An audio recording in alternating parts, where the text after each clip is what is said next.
Hey guys, Paul here. So today I wanted to talk about the Yu-Gi-Oh! Bubble, or you could maybe even call it the Yu-Gi-Oh! Iceberg, or any number of things. But what I mean by this is how if you play a certain thing, or invest yourself into a certain sort of hobby, community, whatever, you can basically find yourself in sort of a bubble. And when you're in that bubble, things can sort of appear differently. Certain stuff is more important to you or more prioritized, or you kind of rationalize things a certain way. And for people who are outside of that bubble, it looks a lot different. Okay, Paul, stop talking in riddles. Tell me what you mean exactly. Well, I will. I've made videos, plenty of them in the past, about, kind of the divide between casual Yu-Gi-Oh! And competitive Yu-Gi-Oh! And that's not exactly what we're going to be talking about today, but basically, just to kind of quickly catch you up on that, there are players who are very competitive and, they go to lots of tournaments, they follow the metagame, they're, trying to theory craft the best decks, they spend lots of money, they playtest a lot, they're on top of it. And then there are people who are more casual. Maybe that means they're a budget player, maybe not. Maybe it means that they just enjoy themes that are a little bit less, high octane. They tend to be lower power level, whatever. There's not like a really super clear line between these two. And in fact, I would really say that most players fall somewhere kind of between it, where they're not like traveling to a YCS every single month, but that they do still like to kind of study the meta, know what's winning, and try to like be able to counter it, but also like with their own set of strategies and goals. So like there's certainly a middle ground here. It's not like a completely like, you're here, you're there, black and white issue. But really what I mean by the Yu-Gi-Oh! Bubble is that there is a set of people who are very far removed from all of these parts of the game. All of the jargon, all of the kind of like just the technical knowledge, all of the pricing, the products, the news, they don't know about it and they don't care about it. In fact, they are oftentimes surprised that Yu-Gi-Oh! Even exists. So what will oftentimes happen is I'll be sort of talking about, like, I've made like Twitter posts in the past and like, caused a lot of ruckus on social media about, like how I find Yu-Gi-Oh! Can be really difficult for a person to jump into right now. Because, card text is very long and, just the rules are quite complex. And there are some other barriers to entry that can make it really difficult for somebody to get into Yu-Gi-Oh! And kind of like know about it. Like, say, the price tags too. And people will maybe respond with something like, oh, well, the format's not really that bad right now. It's not, like a bunch of Fields of Omni negates, and technically the only problem right now is Artifact Scythe and Mystic Mine, let's say.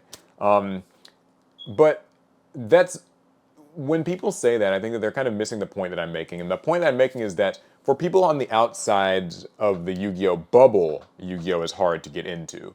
So let's see if I can think of a really good example. The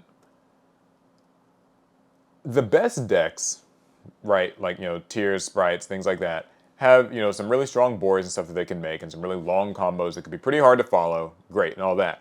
But even a lower tier deck in Yu-Gi-Oh! Right now, name whatever your kind of current deck is, if it's come out in the last, 5, 6, 7 years, it probably is still just really hard to follow its main combo, right? So a deck that I have been enjoying playing a lot is Scareclaw, right?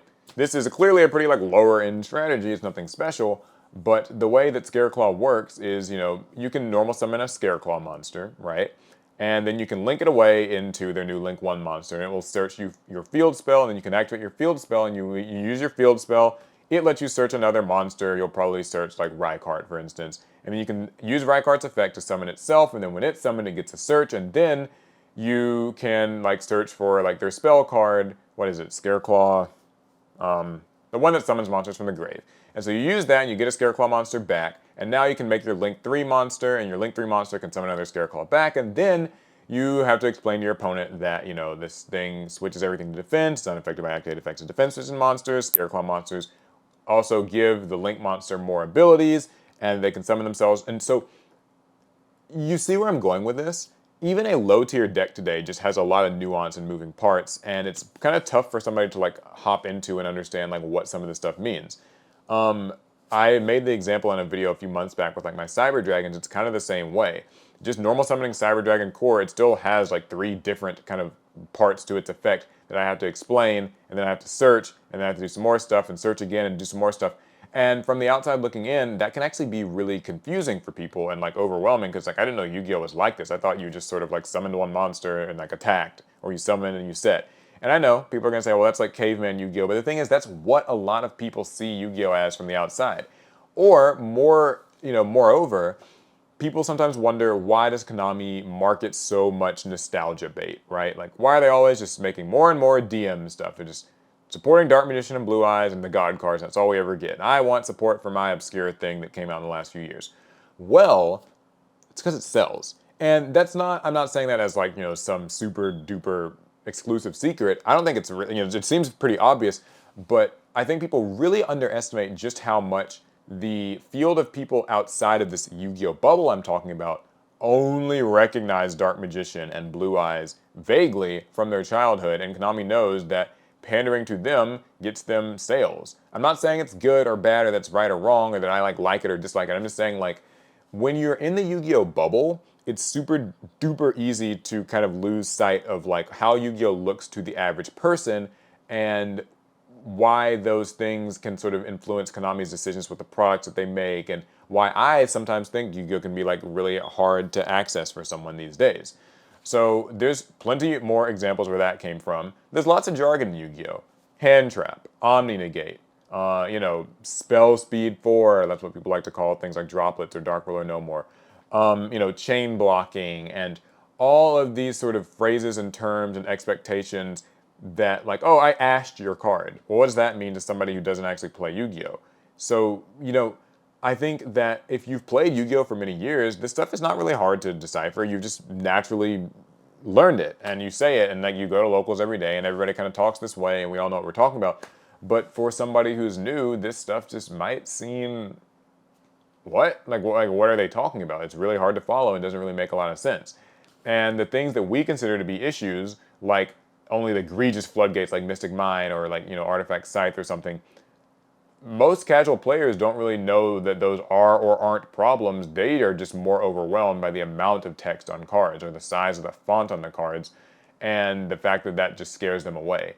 And so I oftentimes worry that Yu-Gi-Oh is not super accessible for a more casual, outsider to get into. Because when a casual outsider gets into things, they're not really concerned about Scythe or Mine or how good, the latest TR Elements variant is.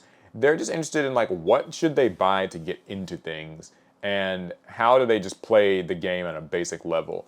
And I've said in many videos before that I don't really think like right now Yu-Gi-Oh has great beginner level products. Speed duels are about the closest that it gets, and they do a pretty decent job. They don't really market them all that much, so that's, that's its own video. But the point is, buying the Albaz structure deck is not a great entry point into the game. It's pretty confusing to play, and if you don't know what's going on, I mean, Lubellion and Mirror Jade and all the rulings that come with like Mirror Jade's crazy ass.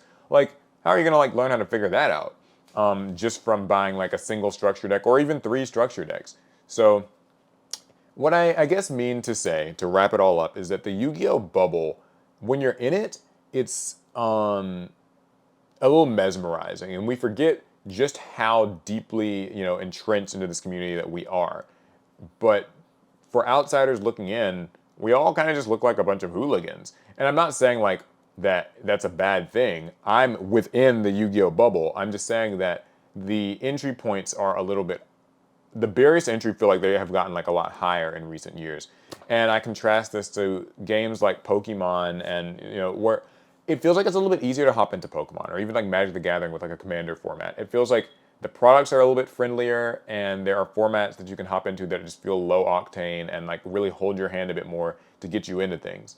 Now, I know that like a game can't hold your hand forever, but I think that there has to be an onboarding process for new people, and that onboarding process cannot overwhelm and alienate them. When you're in the Yu-Gi-Oh bubble, the walls are so high that you don't really see how it might look from the outside. So yeah, that's just something to think about.